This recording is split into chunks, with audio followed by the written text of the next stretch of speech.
Regina, you've had a lot of time to write. When did you start writing commercially, like writing books? Okay, so in 2012, I graduated in 2007 Okay, from Makerere University. okay, Tried looking around for a job and wasn't successful. yeah, So I went into, opened up a secretarial bureau where I was doing secretarial work, basically. So in 2012, when I was doing that secretarial work, I saw a call out for poetry, a poetry prize. At that time, it was called the Nambozo Poetry Prize, Poetry Awards, okay, the BN Poetry Awards, Beverly Nambozo Poetry Awards. So, and the theme for the awards that year was money. Then I was like, I can, let me try submitting something. okay, So I wrote a poem, Progress, and submitted it. And surprisingly, I was first runner up. okay. And one of the things that came with that was USD 150 US dollars. Was the prize money given. All right. And that was so exciting for me. Uh-huh. So I was like, oh, so you can actually write and get money out of it. Yeah. And so that, for me, that was at the point where I was like, okay, so you can actually write. And but also during the prize award, the award ceremony, I was able to get in touch with the Uganda Women Writers Association and different writers who came to attend the award ceremony. Yeah. And so I spoke to them, and they were encouraging me, and I especially spoke to the Uganda Women Writers Association, FemWrite, and they were like, oh, we publish books of women writers. I was like, Okay. okay. So I joined, afterwards I joined the Uganda Women Writers Association. I remember taking my poetry. They have a Readers Writers Club every Monday. It sits every Monday to review authors' work and basically critique and give feedback on the authors' unpublished work. Okay. So I took my unpublished work there, a few poems, and the first meeting when I went there, my poems were didn't live up to what I expected them. Because you found But competition? not competition. It's just a platform for peer review. Okay. But so I say it wasn't as good as I expected it to be. Yes. And from the feedback that I got from the different readers and the writers that were there, and it kind of made me grow. That platform helped me grow a lot, because from the feedback I received from them, I would go back and do revisions and revise my works and all that. And then it is also from there that I would attend writing workshops. When people would put up a call for poetry to be published, I would submit my work, and I got accepted to different anthologies. Okay. Usually it wasn't big money, but at least there was something that would come back, and that is how I got into writing. Okay.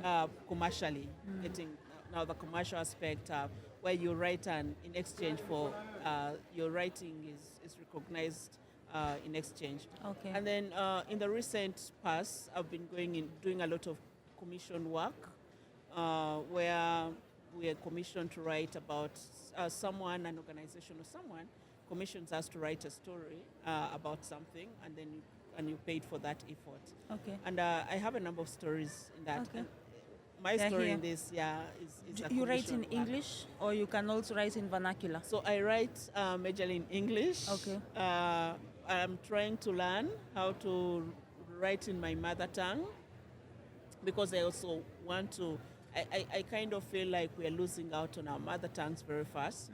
And so I'm trying to also write in my mother tongue. I'm not yet very comfortable with that, because I'm also just, I can read the language, but I'm not very good with writing it. Okay, you can read it and speak, but And not speak, very but good. not very good with writing. Okay. So it's still a struggle for. I've not done any commercial work. Okay. I think I only have 2 poems that have been published in my mother tongue, where we did an anthology of stories about writers wrote their stories their poems in their mother tongues. Yeah. It's published by Femwrite. Go Tell Home. That's the Okay. title of that anthology. Goat and home. Go Tell Home. Okay. All right. Now today you have two of your works. You have Solid Threads and Remembering the Future. Yeah. Yes. One of them is thicker than the other. Does it mean this one has more stories? Yes. Okay. So Remembering the Future is an anthology of 15 stories written by 12 different authors. Basically, and it's a bigger volume of work. They're non-fiction stories. Non-fiction is their lived realities of the different writers. And it's one of the commissioned works that I did recently. And one of the reasons I really love Remembering the Future is because it gave me an opportunity to archive what I feel like is a lost cultures that cultures that we are losing out. Yeah.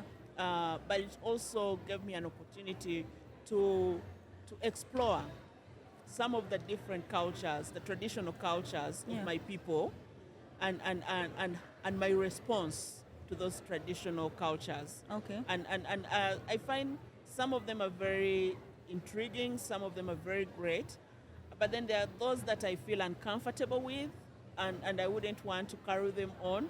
So in writing this story, I was going through that season where I was dealing with that. Which are those cultures that I can carry on and embrace? Which are those that I'm not comfortable with and I would like to drop? And do I have the freedom to actually drop them? Yeah. And so for me, that's one of the reasons I love that. But it also has like different stories about different cultures of Uganda. Okay. You know, Uganda, we have more than 52 tribes. Yeah. And so all these stories are from different, some stories are from Western Uganda, talking about, for example, Edna talks about how girls used to be treated, girls who would get pregnant before marriage, how they would be treated. And basically they would be put on an island and thrown off a cliff and to die. Yeah. Whoa. It was that harsh. That actually happened? It did happen. Okay. It did happen. Yes. Wow. And how it is now. So and then there are some stories about this concept. You know, when we're growing up, I'm a feminist. Yeah. And feminism teaches us you recognize women empowerment and everything, but also when you in the story of the two matriarchs written by Amoti in that Remembering the Future, he talks about the soft power of women in the old traditional culture. Okay. And when I read Amoti's story and I go back and reflect on my own family history, my grandmother, my great-grandmother, I actually realized that yes, there was patriarchy, but there are aspects of matriarchy also there, the power. Like usually you find most culture homes, women somehow they might not make decision around land, but they will make decision about some of the most important things. Like what to eat for dinner, like where children should go to school. Yeah, like but not only that. Yeah. Not only that. It's very easy to find a man when you go to borrow money from him, and then he tells you, "I'll speak to my wife." Okay. Yes. Someone says when a man tells you that, it's basically telling you it's not happening. Okay, and how about this one, the Solid Threads? So Solid Threads is there are 8 short stories. Okay. It's a short story collection written by me. They're all short stories written by me. Okay. And these short stories are fiction. But of course, as we all know that writers, we kind of shade our experiences in the short stories. So they kind of have some of my experiences fictionalized in there, but they're basically about fictionalized characters and everything. And there are different themes that it tackles. As I said, I'm a feminist. There are all stories about women and girls. So some of them are coming of age stories. For example, one of the stories, the very first story there is The Search. And it's about a young girl's questioning her sexuality. when I talk about sexuality is, in African culture, okay, in our culture, Okay. sex is not something that people talk about openly. It's never discussed. Yes. And you don't talk about your body as a young girl or as a woman. It's something that just happens to you somewhere. If you're lucky enough, they'll give you one line of what to do. And for example, if you're a young girl and then you start your periods, they'll give you one like, oh, you have to keep clean. And they'll not give you explain the biology or anything. Yes. No one will really talk about All right. that. So that story is about this young girl who is going through that stage where she is trying to explore her body and sex and the whole idea about sex and all that. And so when she tries to speak to her mother doesn't really speak to her. Instead, Okay. it's like, oh, you're not supposed to talk about that. Yeah. And so what this young girl, she starts speaking to her friends. And her friends' idea about sex was totally Different from what is actually supposed to be. Yeah. Yeah. And so she's pushed into exploring because she listens to her friend, and she's pushed into exploring, and then she actually realizes it's not what she had actually expected. And so that's a coming of age story really there. Oh, interesting. And yeah. Uh-huh. And these books, now that you are published in Uganda, how can we get them? To just learn about your culture, learn about your writing. Can we get them in Kenya? Yeah, so just this morning I spoke to Nuria Books. Okay. And so they have Remembering the Future. Yeah. They will also get Solid Thread and other. I'm going to upload them very soon. So if you're in Kenya, you can always reach out to Nuria Books. Okay. Nuria. I don't know if I'm pronouncing Yes, it right. Nuria. Yeah, Nuria Books.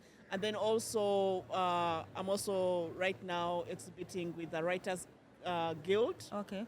So you can always reach out to Wesonga, Obingo, or Pendo Gladwell, and the writers under the Writers Guild, and you'll be able to access the book. Right. But also you can just send me a message and be able to reach out and speak to anyone who can actually get you the book. Yeah. Okay. I'm going to be here up to Sunday when the book fair. So also.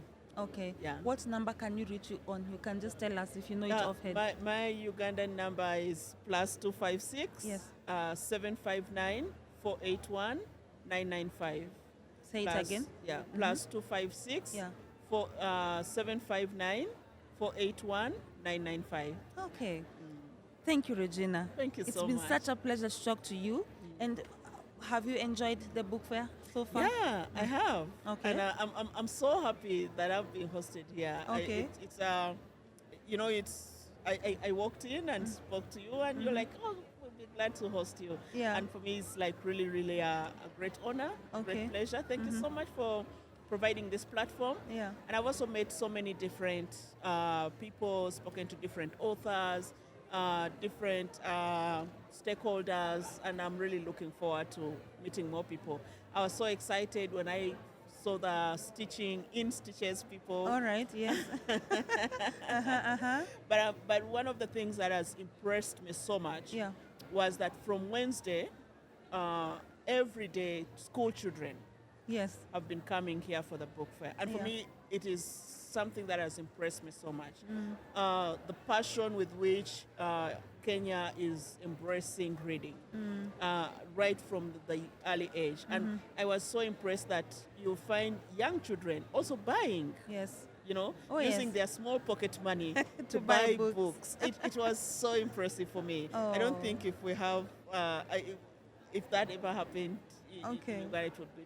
Because, then you are sure, because when you have young children interested in reading, and they know the value of books, they know that they are able to access these spaces.